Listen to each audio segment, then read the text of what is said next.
One Punch Man Season 3 is here, and this is the ultimate recap that will make you ready to watch One Punch Man Season 3. So, sit back and enjoy the recap. Our story begins with our hero, One Punch Man Saitama. Saitama was just another unemployed guy struggling to find his place in the world. After bombing yet another job interview, his life changed forever when he encountered Crablet, a mutant crab monster terrorizing the city. Crablet was hunting a kid with a butt-shaped chin, and when Saitama found the boy first, the monster wasn't happy. Most people would have run. But when Crablet mocked him, something clicked inside Saitama.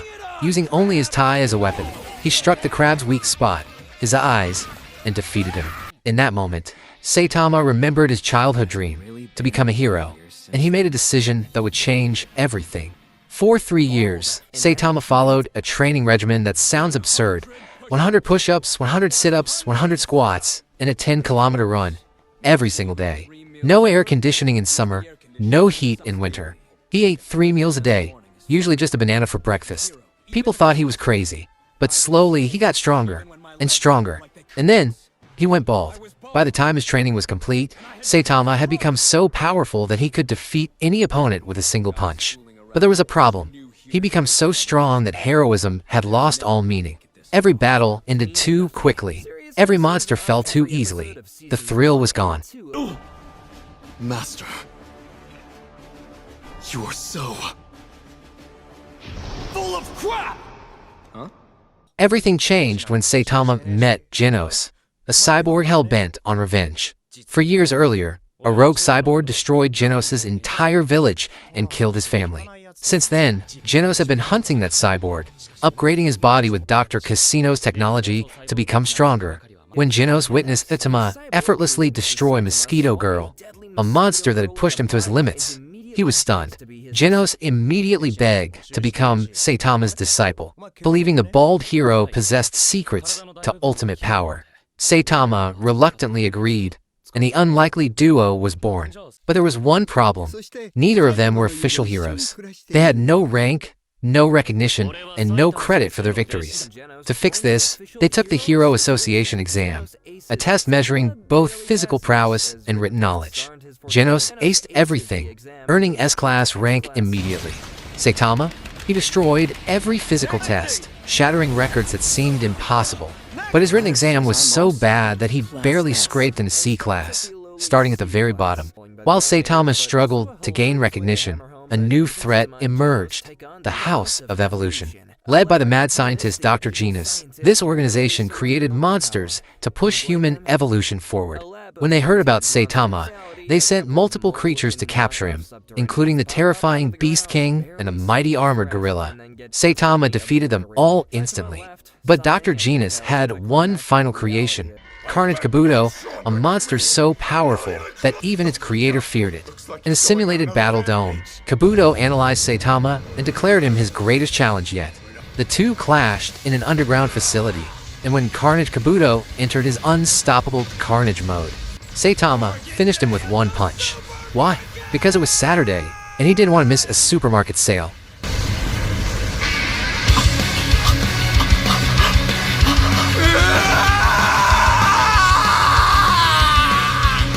Who the hell is this guy? Not every villain was a monster. Speedo Sound Sonic was a ninja assassin hired by the Paradisers, a terrorist group demanding equality for the unemployed. But when Sonic encountered Saitama during a mission, everything changed. Sonic's supersonic speed meant nothing. His blade techniques failed, and when he tried his ultimate move, he accidentally, well, let's just say it was painful. From that day forward, Sonic became obsessed with defeating Saitama, viewing him as his ultimate rival. But no matter how many times they fought, the result was always the same. Sonic on the ground, and Saitama wondering what to eat for dinner.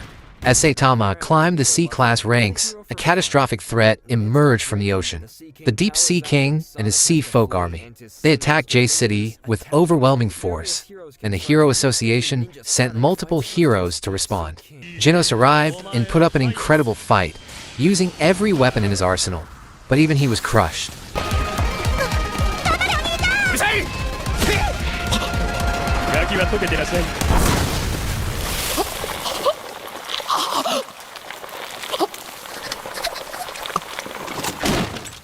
And then, just when all hope seemed lost, Saitama arrived. The Deep Sea King hit Saitama with everything he had. It didn't even mess up his hair, mainly because he didn't have any. One punch, that's all it took. Saitama's heroics continued. When a massive meteor threatened to destroy Z-City, most heroes fled.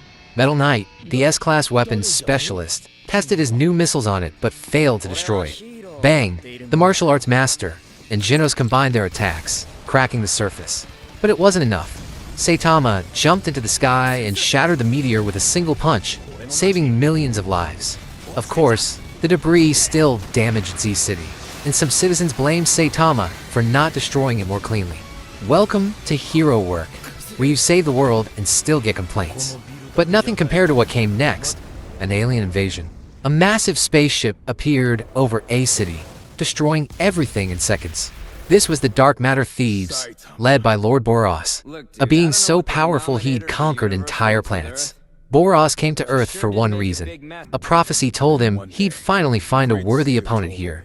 The Hero Association sent their entire S-Class roster. Tatsumaki, the tornado of terror with godlike psychic powers, destroyed the ship's artillery. Atomic Samurai and his disciples cut through aliens like butter. Bang and Bomb, the martial arts brothers, fought in perfect sync. Metal Bat bashed monsters with raw determination.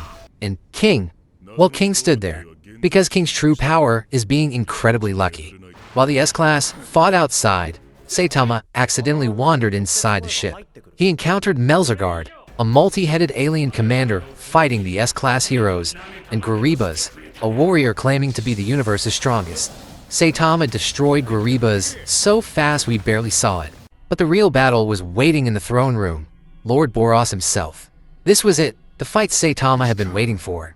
Boros possessed regenerative abilities, immense strength, and an ultimate form called Meteoric Burst that let him move at near light speed. He kicked Saitama so hard it sent him to the moon. Saitama jumped back. They exchanged devastating blows that shook the entire ship. For the first time since his training ended, Saitama looked like he was trying.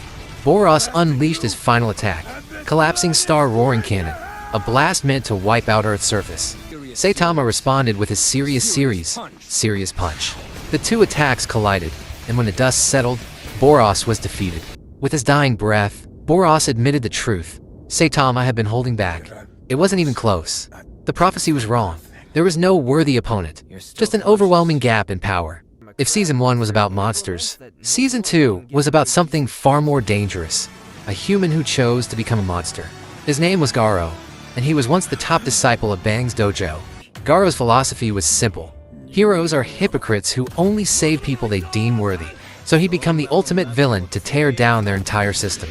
Garou began hunting heroes one by one, learning their fighting styles and defeating them with his incredible martial arts. Tank Top Vegetarian, Sharenko, Human Rider, all fell before him. But Garou wasn't just strong, he was smart. Every battle made him stronger as he adapted to his opponent's techniques. This was the water stream, rock smashing fist taken to its terrifying extreme. Bang was devastated. The student he'd trained, the one with more talent than anyone, had betrayed everything the dojo stood for. Bang vowed to stop Garou personally, even if it meant killing him. Meanwhile, Saitama entered the Super Fight martial arts tournament under the disguise Sharenko. Because real Sharenko was hospitalized by Garou. The tournament featured incredible fighters, Suiryu, a carefree genius who fought for fun, but Kozin, an arrogant powerhouse, and Lightning Max, a hero seeking redemption. Saitama accidentally destroyed the entire tournament ring while holding back, and everyone assumed Sharenko was secretly an S-Class hero in disguise. But the tournament was interrupted by monsters.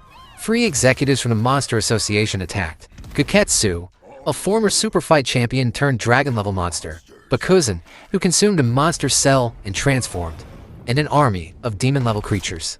They offered all the fighters a choice: eat a monster cell and join them, or die. Most fighters refused. Guketsu casually defeated them all. Suiryu, who'd never faced real danger, was brutally beaten and realized the true meaning of heroism. He cried out for help, and Saitama answered. One punch. Guketsu, a dragon-level threat that terrified even S-Class heroes, was erased from existence. Suiryu gained a newfound respect for heroes that day. Back to Garou. His hunt escalated as he targeted higher-ranked heroes. He fought Metal Bat during a monster escort mission, and their battle was legendary. Metal Bat's fighting spirit ability made him stronger with every hit he took, and Garou adapted to every swing. Just when Metal Bat was about to land a finishing blow, his little sister stopped him. Garou escaped, beaten and bloodied, but alive. The Hero Association declared Garou a disaster-level threat and assembled a strike team. Bang, Bomb, Genos, and several others. They cornered him, and Bang delivered a brutal beatdown. You could see the guilt and anger in every strike. Garou was pushed to his absolute limit. But before they could finish him, the Monster Association intervened. They'd been watching Garou, intrigued by a human who wanted to become a monster. They saved him and brought him to their headquarters, offering him a place among them. Garou, barely conscious, was now in the heart of enemy territory. But before the assault, one monster had to be dealt with: Elder Centipede. This massive creature had destroyed entire cities in the past, and even King and the #1 S-class hero, Blast, had failed to kill it. The Hero Association sent Genos, Bang, and Bomb to handle it. They gave everything they had, combining their ultimate techniques. But Elder Centipede's regeneration was too powerful. Just when things looked hopeless, Saitama arrived and saved the city from Centipede. Garou was taken by the Eagle Monster to the Monster Association to meet with Lord Orochi, King of the Monsters. So there you have it, the complete recap of the One Punch Man Season 1 and Season 2. We'll be there in Season 3. Who will win, Saitama or Garou? Stay tuned for more videos. Do like, share, and subscribe to the channel for more recaps. See you in the next video.